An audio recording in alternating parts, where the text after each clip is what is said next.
Alright y'all, so today we're going to be reacting to a video by Wansi Entertainment. It's called 3 Disturbing True Horror Stories Animated. So y'all probably been wondering, well, where the fuck have you been at? We recently moved, so we are in a new apartment right now. Yeah, it took a while to get the furniture and stuff out of the other apartment. There's still stuff over there that we have to get, so honestly, I'm gonna be real with y'all. I've been chilling and just going to work. That's it. So I've been chilling. Like I said, there's still furniture that we have to get from the other apartment. So yeah, that's what I've been up to these past few weeks. Anyways, we're gonna go ahead and dive on in and see what the fuck is going on in these 3 horror stories. A few years ago, on a freezing December day, I was driving alone across Nevada. It had been snowing for hours, and as the evening came in, the snow suddenly got thicker, heavier. It started piling up on the road. I don't think I could drive in snow if we had snow. We never had snow where I live at, so. But if we did, I don't think I'd be able to do it, babe. I'm not driving no damn where. So, I slowed way down. After a while, I saw something up ahead. A figure standing right in the middle of the Baby, just drive around and keep going. At first, I thought my eyes were playing tricks on me, but as I got closer, I realized it was a person. I almost hit him. He was completely covered in snow from head to toe. Baby, I would have kept driving. Just a human shape swallowed by white. I stopped the car, rolled down the window, and yelled, "What are you doing there?" He slowly lifted his head. That's when I saw it. A white plastic mask covering his entire face. What in the Michael Myers? White snow everywhere, and that blank white mask. Baby, I would have kept driving. Sent a chill straight through me. I thought, what the hell is he doing standing in the middle of the road? So I rolled the window back up and started driving past him. Okay. Then he suddenly raised both hands, signaling me to stop. No. He didn't say a word. No. Then out of nowhere, he started dancing. Not some random flailing. He danced like a trained performer, smooth, precise. I just sat there watching him for maybe 30 seconds thinking, what the hell is happening right now? Then he raised his hands again, this time making a gesture like he was taking a picture, like he wanted me to film him. I couldn't tell if he was keep driving. Actually asking me to record him dancing and post it online or something. 100 thoughts ran through my head. I was just about to pass by. Oh, hell no. Another man appeared on the side. No, I would have kept driving. Towards me. He too was wearing a white mask. Why are we sitting here driving? Pants. Before I could react, he pulled a gun from his pocket and pointed it straight at the dancing guy. At first, I honestly thought it was some kind of prank.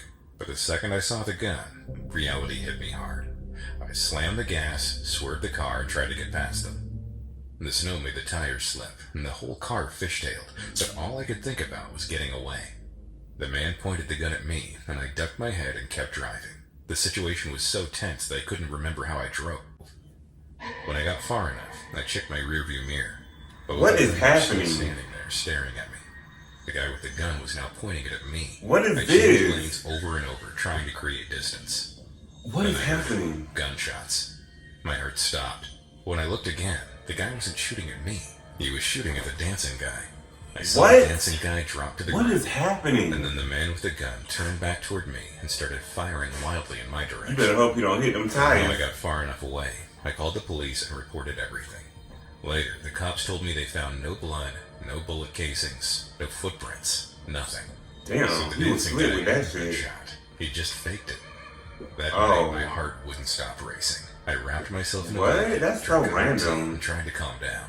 This is but I true. couldn't stop thinking about why they were out there in that cold and what they were trying to do. so random. Were they planning to kill me, or was it something else entirely? I don't know.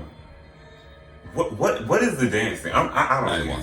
I have a creepy story I experienced when I was about 11 years old. I'm 20 now, a grown man, but what happened that night has stayed with me ever since. When I was a kid, I never believed in anything supernatural. Ghosts, spirits, none of that. But this one experience made me question everything. One night, while I was sleeping in my house with my parents and the rest of my family, I heard something I still can't explain. It must have been around 1 a.m. when I suddenly woke up to the sound of something jingling. I realized I had to pee, but the moment I heard that sound, I was too scared and confused to get out of bed. I hid under my blanket, with just my face sticking out, listening. The sound was like someone jingling a bell continuously, and it went on for almost an hour. It was incredibly creepy. And what made it even stranger was that my mom and grandmother who were sleeping right next to me, didn't hear anything. Y'all sleep together? They were asleep the entire time. I can't do The sound that. was loud enough to fill the whole room, so there was no way they didn't hear it. Which means it must have been something only I could hear. It seemed like it was coming from the balcony right outside my bedroom, but I was way too scared to check. It just kept going. They all going just without sleep in your sound. bed? I tried to ignore it and force myself back to sleep. It was so distracting that I just lay there awake until I eventually dozed off. The next morning, everything was normal, like nothing had happened.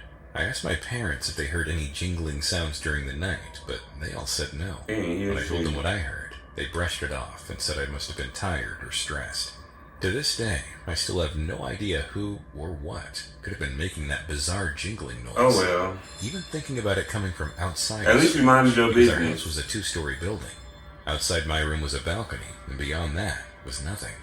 To get down to the pavement and the small road in front of our house, you had to go downstairs to the first floor. So I honestly don't know. Even now I still think about it sometimes.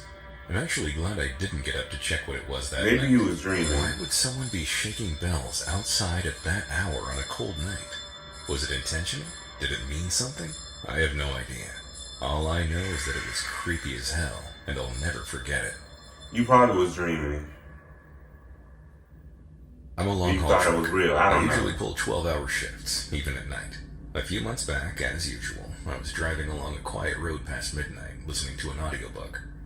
I don't know how long I'd been driving, but drowsiness had overtaken me like a thief in the Oh, night. hell no. I reached over the passenger seat to try to grab an energy Pull the drink. truck over. All I found were empty cans rattling around. So I figured I'd make a quick pit stop. This how where the Rex convenience reacted. store was close by. A short while later, I pulled into this real rundown little place. The lighting inside was dim, kind of reddish. The atmosphere was strange. I Why is wasn't it sure dark was in even there? open, but the neon open sign was buzzing faintly. Baby, I'm not going in When I there. walked in, a little door chime went off, but Oh, it is like in there. Okay. the whole place I felt still dead. want to walk in The there. shelves also had a very limited selection of products. Dusty Campbell's, shriveled air-sucked bags of chips. Like, what is An this? unknown red liquid clung to the empty roll. Baby, that's of blood. It seemed like the place had long since been deserted. I just wanted to... Okay, I think I know what's gonna happen. I think one of the workers, I feel like they got killed and like the killer gonna pretend they're the worker. That's what I think gonna happen. Grabbed an energy drink and get the hell out, but I couldn't find one anywhere. Then suddenly I heard a clanking sound behind me.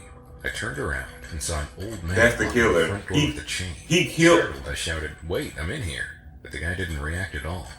He locking killed a the padlock worker. onto the long chain stretched across the front door. Then he turned off the lights. The inside of the store suddenly became Oh, pitch hell black. no. I bolted You toward gotta him be the and next grabbed his victim. shoulder, and he slowly turned around like he already knew I was there. He opened his mouth to speak to me, but his voice sounded wrong, muffled. Then when he opened his mouth, I could see his tongue, short and messed up, Black. like it had been cut. Half terrified, half pissed, I shook him violently and yelled for him to open the door. But he didn't respond. He just kept opening and closing his mouth as if trying to say something, What but the no sound fuck? coming That's out. weird. Just then, a door opened in the staff office behind me, and I heard the sound of heavy footsteps. It was dark, so I couldn't see clearly, but it was two very tall men. Oh, They hell were no. talking about something. You about to It seemed get like Russian, kidnapped. but I had no clue what language it was. And when they stepped out of the darkness, man, I'll never forget what I saw. They were wrapped head to toe in duct tape, each holding a knife, but not normal knives. The blades were spiral-shaped, something I'd never seen Oh, before. hell no. They looked at each other, laughing. Not thing one and Turned thing around two. to me. My brain just went, I'm dead. Right then, the old man shuffled toward the counter, and that's when I realized the door wasn't fully locked yet. So, Okay, I unlocked right. it, yanked the door open, and ran outside. The duct tape guys didn't chase me. They just stood in the doorway, staring. The old man was holding a mop now, and the two men beckoned me toward them. Huh? One of them was waving something that looked like a candy bar at me. I scrambled into the truck and fired it up and got Ow. Looking in the rearview mirror, I saw the store's sign lights go out immediately, and no one came out. I called the cops, and when they showed up, the guys were long gone. It turned out the store had been shut down a long time ago. Oh. When they entered the back office, they found a large bucket on the floor with cleaning detergent and dozens of knife stab marks dug into the desk.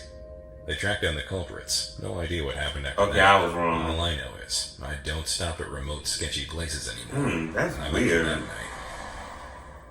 I really thought they killed the worker there, and they just I don't know. They was just wandering around the fucking store. I don't know. That was very, very weird. Yeah, these stories are very confusing. Like, I don't understand the point of the first one. Maybe they were pranking him. I don't know. Considering they didn't find any blood or anything left. I don't know. I don't know. Very, very weird. Hope y'all enjoyed this reaction video. Make sure to like, comment, and subscribe. And I'll see y'all in the next one.